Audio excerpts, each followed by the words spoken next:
हमेशा कहती हूँ आपके पास दो तरह के ब्रेन किलर्स होते हैं। एक ब्रेन किलर है आपके पास शुगर और दूसरा ब्रेन किलर है आपके पास vegetable oil, corn oil, canola oil, cotton seed oil, I am so sorry, sunflower oil, जितने भी वेजिटेबल ऑयल्स हैं। क्यों आपकी याददाश्त क्यों जाएगी? दो वजह से जाएगी। आपके दिमाग का वो एरिया, आपका सेरिबेलर कॉर्टेक्स और आपका हिप्पोकैम्पस, जिसने याददाश्त के लिए रिस्पॉन्सिबल है। किस इंसान की याददाश्त कितनी अच्छी होती है? जिसकी नर्व्स में एबिलिटी होती है नई नई शाखें छोड़ने की। नर्व्स की शाखों को डेंड्राइट्स कहा जाता है। अगर मैं कोई ऐसी चीज़ दे लूँ खाने में, क्योंकि अभी हम एनवायरनमेंट की बात करें स्ट्रेस के अलावा, ठीक है, जो मेरी शाखें बढ़ने से रोके, इसका मतलब है मेरी याददाश्त कम हो जाएगी। शुगर, मीठा, रिफाइंड कार्बोहाइड्रेट्स और जो तले हुए खाने और वेजिटेबल ऑयल है, ट्रांस फैट, ये आपके दिमाग की सलाहियत छीन लेते हैं शाखें छोड़ने की। दूसरा, अगर आपके दिमाग के इन एरियाज की एट्रोफी हो जाए, एट्रोफी जी कहते हैं आसान लैंग्वेज में श्रिंकेज को, आई एम सो सॉरी, इसका साइज छोटा हो जाए आपके पास। हिप्पोकैम्पस की और सेरिबेलर कॉर्टेक्स की एट्रोफी कब होती है? जब उस एरिया में सोजिश होती है, इन्फ्लेमेशन होती है। उस एरिया में इन्फ्लेमेशन कौन करता है? शुगर करता है, वेजिटेबल ऑयल करता है, रिफाइंड कार्बोहाइड्रेट्स करते हैं। इसके अलावा अगर किसी इंसान, अच्छा, डायबिटीज़ के पेशेंट्स की पता क्यों याददाश्त जाना शुरू हो जाती है? इसी वजह से, क्योंकि जो डायबिटिक्स होते हैं उनके ब्लड में शुगर लेवल कंसिस्टेंटली रेज्ड होता है। एक इंसान जिसके ब्लड में शुगर लेवल कंसिस्टेंटली रेज्ड है, अल्टीमेटली वो उसके सेरिबेलर एरिया की, उसके हिप्पोकैम्पस की एट्रोफी करना शुरू कर देता है। वो शुगर लेवल्स, उसके नर्व्स की एबिलिटी जो है वो मेमोरी लॉस पे शुरू हो जाता है। अच्छा, ये नहीं होता आपको जो अल्जाइमर 60 साल की उम्र में हुआ है ना, अब मेरी अम्मी में भी, मैंने अगर पर्सनल एक्सपीरियंस से बात करूं, सिम्टम्स मेरे ख्याल से जब मामा, शी मस्ट बी 70 नाउ, 45-50 की थी, मैंने वो सिम्टम्स नोट करना शुरू कर दिए थे। देखें, ये तो बड़ी कॉमन सी बात है कि बात करते करते एकदम मैं कहूँ, ओह आपका नाम क्या था? आपका नाम फिजा था। लेकिन अगर किसी इंसान, और आपको फ़ौरन याद आ जाए, वो तो आपको डेली एक्टिविटीज़ के स्ट्रेस की वजह से भी हो सकता है। लेकिन अगर फॉर एग्जांपल आपको अपने घर का रास्ता भूल गया, मैं आपको सिम्टम्स बता रही हूँ अर्ली डिमेंशिया के, अपने ही कॉलोनी में आपको अपने घर का रास्ता भूल गए, अपने घर का रास्ता बहुत ज़्यादा भूलना शुरू हो गया, या एक ऑफिस का कॉलीग जिससे आप रोज़ मिलती हैं लेकिन अब आपको उसका नाम याद नहीं आ रहा और वो आपके दिमाग से बिल्कुल वॉश हो गया, इस तरह के सिम्टम्स बहुत फ्रीक्वेंटली हो रहे हैं। फॉर एग्जाम्पल, आपको पता है कि आप अपनी गाड़ी की चाबी एक सर्टन एरिया में हैंग करते हैं, लेकिन अब आपको बिल्कुल याद नहीं आता कि आप अपनी गाड़ी की चाबी कहाँ पर हैंग कर रहे हैं। और एक और अल्जाइमर्स का बहुत अर्ली सिम्टम मैं आपको बताऊँ, आपको लफ्ज़ बनाने में मुश्किल होती है। ये बड़ा एक क्लासिकल किस्म का सिम्टम है, मतलब आपको दिमाग में पता है कि मैंने क्या लफ्ज़ बोलना है, लेकिन डिलीवर नहीं हो पा रहा। ये बड़ा अर्ली साइन है। तो जो अल्जाइमर्स और जो डिमेंशिया इन शुगर और वेजिटेबल ऑयल्स की वजह से आपको 70 साल की उम्र में होता है ना, उसके सिम्टम 20 साल पहले शुरू हो जाते हैं। थोड़ा सा क्योंकि टाइम रह गया, कुछ मेन पॉइंट्स जरूर पूछूंगी, और एक आपसे ये वादा कि एक बार और आना है आपने ज़रा मेरे प्रोग्राम में बहुत जल्दी, ताकि मैं कुछ ये जो चीज़ें रह गई हैं इसको भी इलैबोरेट करवा सकूँ। तेल कौन सा इस्तेमाल कर सकते हैं? किस पत्तों का कोई तेल ऐसा कोई जिसमें हम खाने वाने पकाएं तो ठीक है? प्लीज अगेन ऑर्गेनिक काऊ देसी घी इस्तेमाल करें, ठीक है। फ्राई भी अगर आपने करना है, जिस चीज में आप सेफली फ्राई कर सकते हैं वो देसी घी है। फिर अब उसके बाद अगेन आपका वेंडर अच्छा होना चाहिए, आपका वेंडर ईमानदार। अगर आपका वेंडर ईमानदार है, आपका घी बोलेगा, ठीक है। दूसरी चीज, आपके पास सौते करने के लिए नारियल, आई एम सो सॉरी, सारी चीजें महंगी है, सौते करने के लिए नारियल का तेल सबसे ज्यादा बेस्ट है। और उसके अलावा जो आपके करने के लिए थोड़ा दूसरे लफ्ज़, सौते यानी हल्का सा आपने तवे पे ऐसे ऐसे ना पकाना हो, तो उसके लिए आपके पास नारियल का तेल सबसे ज्यादा बेस्ट है।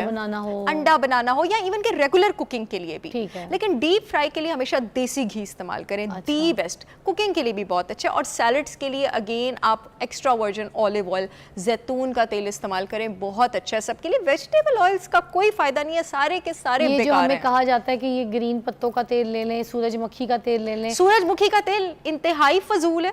जो आपके पास सनफ्लावर, और ये मैं आपको बता दूं कि उसमें आप जरा सा भी खाना तलेंगे ना, वो म्यूटेट, ऑक्सीडाइज और डैमेज होकर इतने खतरनाक कैंसर कॉजिंग चीजों में कन्वर्ट हो जाता है। ना आपने कैनोला ऑयल लेना है, ना आपने कौन, तो पूरा सोशल मीडिया भरा हुआ था सूरजमुखी का तेल निकाल लें, पत्तों के तेल वाले तेल से खाने पकाएं। चलें जी, आपने आप हमारी यहाँ पे ये जो है ना मुसीबत साफ की, ठीक किया। अच्छा, मगर थोड़ी सी बढ़ा भी दी है, मगर ये कि अब इसको बैलेंस करना है, जो सुन रहे हैं वो करें भाई, बंदी के पास नॉलेज है, फ़ायदा उठाएं। अच्छा, दूसरी बात मुझे ये बता दीजिए कि क्या कहते हैं, कोई ऐसी चीज़ जो आपको लगता है कि हम ना करें, मतलब आप बिल्कुल सख्ती से मना करना चाहती, जो रेगुलर हो रही है पाकिस्तान में, एंड यू वांट टू मतलब एड्रेस इट, कि ये रोक दें? मीठा, मीठे को बड़ा नॉर्मल कंसिडर किया जाता है, शरबत में चीनी, चाय में चीनी।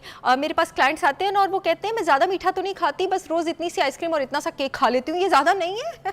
मतलब आपको मैं बता दूँ, आपका जो ब्लड है वो एक टाइम पर 1 टीस्पून से ऊपर शुगर बर्दाश्त नहीं कर सकता।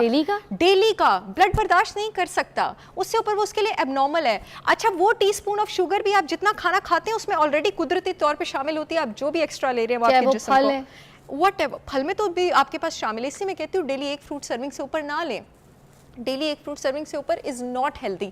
और दूसरी चीज़, फ्रुक्टेरियन होना भी हेल्दी नहीं है। फ्रुक्टेरियन होने का मतलब है कि आपकी डाइट में सिर्फ फल शामिल है और कुछ शामिल नहीं है। It is also not healthy. ठीक है, आपने शुगर माइनस करवाई है, माइनस बस ये कर दें। थैंक यू सो मच सहर, बहुत अच्छा लगा आपसे मिलके। और अगेन आपकी अम्मी जो हैं, अल्लाह ताला उनको सेहत ज़िंदगी दे और आपको जल्दी से ये खुशियाँ मिलें कि आप अपनी अम्मी के साथ सेहतियाब अच्छी लाइफ जो है उनकी देख सकें। और मैं आखिरी में ज़रूर कहूँगी, घर पे मुर्गियाँ रखें, ख़ुद पालने की कोशिश कीजिए, ख़ुद घर में सब्जियाँ लगाइए, ख़ुद लगाना सीखिए। अगर नहीं आता, गूगल जो है हमारे पापा जी हैं, उनसे सीखिए, आजकल सब कुछ अवेलेबल है। और इस तरह की जो कोई ऐसे वेंडर्स वगैरह जो लोग आपको लगता है ऑर्गेनिक गोश्त आपको दे सकते हैं, दोस्ती यारी रखिए उन लोगों से, अपने अच्छे ऑर्गेनिक देसी बकरे वगैरह करके गोश्त खाइए, खिलाइए भी। अगर ज़िंदा रहना है, अगर आप चाहते हैं कि आप 50-60 से ऊपर की ज़िंदगी जी सके, तो अच्छा ऑर्गेनिक खाना खा के, अच्छी ग़िज़ाएँ लेके आपको अपनी इंटेक अच्छी करनी है। दूध के लिए भी कोई ऐसे लोग अपने जान पहचान के जहाँ पे आप सही वाले भैंस के दूध निकलवा सकें तो वो पीजिए, क्योंकि सहर वैसे भी डब्बे के दूध के बिल्कुल ख़िलाफ़ है, ऐसी है। जी बिल्कुल। और सहर जो है, मैं इनके बारे में बता दूं, बहुत ही एनर्जेटिक हैं और इतनी इन्फॉर्मेशन है इनके पास, जो अगर आप हर्बल चीज़ों के बारे में बात करें, ऑर्गेनिक चीज़ों के बात अगर आप करना चाहें, और कोई भी ऐसी चीज़ जो हमारी जिस्म में जाके हम जैसे बाज़ारी कोई चीज़ ले रहे हैं, क्या खा रहे हैं, तो वो क्या चीज़ हमारी बॉडी के अंदर रिएक्ट करिए, इनसे अच्छी मुझे नहीं लगता कोई डेफिनेशन और एक्सप्लेनेशन कोई दे सकता है।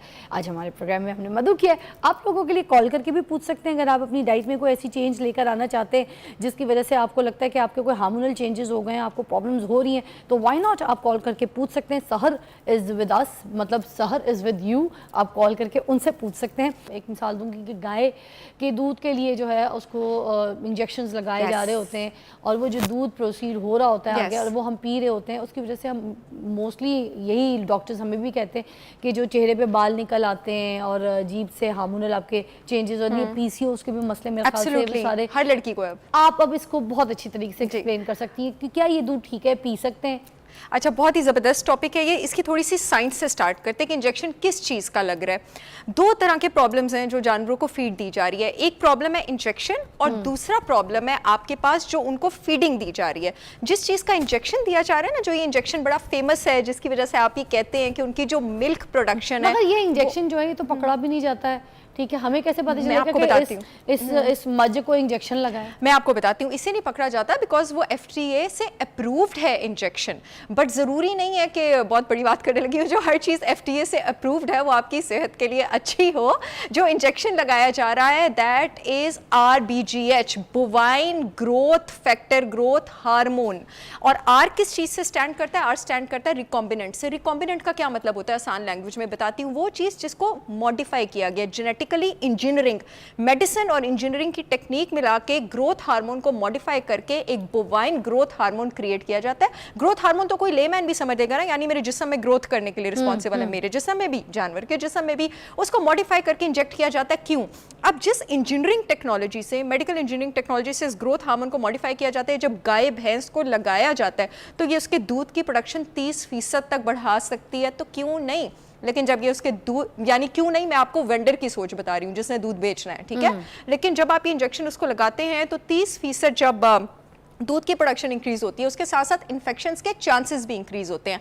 अच्छा, ये ग्रोथ हार्मोन जो है इंसान के जिस्म में भी, और मैं कुछ रिसर्च भी लाई हूँ अभी मैं बताऊंगी, इंसान के जिस्म में भी और जानवर के जिस्म में भी एक ही तरीके से एक्ट करता है। इस ग्रोथ हार्मोन ने जिगर में जाके एक और हार्मोन को इनिशिएट करना होता है जो होता है IGF-1, इंसुलिन ग्रोथ फैक्टर 1। अब ये इंसुलिन ग्रोथ फैक्टर 1 अगर ज़रूरत से ज़्यादा बढ़ जाए फिजा, तो ये क्या करता है, इसका कैंसरस पोटेंशियल होता है। अच्छा। अगर ये ज़रूरत से ज़्यादा बढ़ जाए। GMO एक टाइम बम है जो आज से 20-25 साल बाद फटेगा, और एक बम फट चुका हुआ है आपके बच्चों में। हर दूसरा बच्चा ऑटिस्टिक है, हर लड़की इनफर्टाइल है, बांझ है, हर दूसरी लड़की पीसीओएस का शिकार है। ये बम फट चुका है, और ये टाइम बम 20 साल पहले क्रिएट हुआ था। जीएमओ वाला जो बम है ना, वो भी अभी 20 साल बाद फटेगा। शहर क्या ऐसा किया है हमने ऐसा क्या किया है जो इतनी प्रॉब्लम्स हम फेस कर रहे हैं अपने बच्चों में? हमने गॉड मेड चीजें छोड़ के ना मैन मेड चीजों को बहुत ज्यादा अपना लिया। अब होता क्या है कि आपके पास ये रिसर्च की गई है, ये मैं नहीं कहती, ये ऑथेंटिक रिसर्च कहती है कि जब गाय को ये वाला इंजेक्शन दिया जाता है तो उसका इंसुलिन लाइक ग्रोथ फैक्टर 10% तक, 10%, सॉरी 10% नहीं, 10% तक आपके पास इंक्रीज करता है। जब वो इंसान लेता है, इंसान का बच्चा लेता है, छोटा या बड़ा, वो कितने % तक इंक्रीज करता है, इस पर अभी रिसर्च नहीं आई। ये आज का टॉपिक बहुत सेंसिटिव था, वैसे भी जाहिर है मैं रोज पढ़ती रहती हूँ, लेकिन आज मैं खासकर पूरी रात इसको पढ़ के आई हूँ। दूसरी चीज, जब ये वाला फैक्टर गाय को दिया जाता है उसमें इन्फेक्शंस के चांसेस बढ़ते हैं। अदरवाइज भी जब गाय को ब्रीड किया जा रहा होता है उसमें इन्फेक्शन के चांसेस होते हैं, उसको डेली बेसिस पे कुछ एंटीबायोटिक्स की ज़रूरत होती है, लेकिन अब जब ये वाला इंजेक्शन दिया जाता है उसकी एंटीबायोटिक्स की ज़रूरत मजीद बढ़ जाती है। अब टिका के उसको डेली बेसिस पे एंटीबायोटिक्स लग रहे हैं।